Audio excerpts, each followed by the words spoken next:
There was 4 different drug dealers in this neighborhood when we bought it. The cops would not come into this neighborhood. The year before I bought it, people in the neighborhood were shooting off fireworks and all. The cops came on the property to try and stop them, and they were shooting the cannons, you know, the ones you drop into it? Yeah. And they shoot. They were holding them, lighting them, put them in there and shooting them at the cop cars. The cops just left. It was that bad of a neighborhood. Because it was so bad, and when you see the living conditions were so bad, I mean, 2 of these buildings had the sewer line disconnected underneath it. It had broken underneath the house, and the raw sewage was just full underneath the house. We had to do remediation on that. I mean, it was that bad. There was a lot of people mad because we did the eviction, but we could not salvage. I mean, they could not stay here. They had to go. So we just maintained it. I didn't try and do away with the drugs. I didn't try and do away with anything. I just filed eviction. Well, they had a big thing going on, and the chief of police called me up. He said, Winston, he said, I hear they're going to burn your apartment complex down this weekend. They were having a big festival, and while the festival was here, they were going to burn the apartment complex down because they had a CI in here. My comment was, because it was in such bad shape and I had good insurance on it,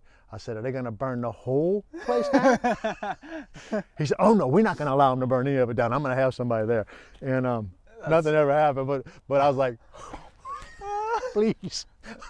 That's funny. You know, then I would have got new buildings for free. Yeah. I wouldn't have had to pay the $2 million to rebuild it. Oh, heck yeah. If you look at it, I mean, it's a good looking complex. So re-tenanted it. We got good tenants in here. I think the only thing we ever have here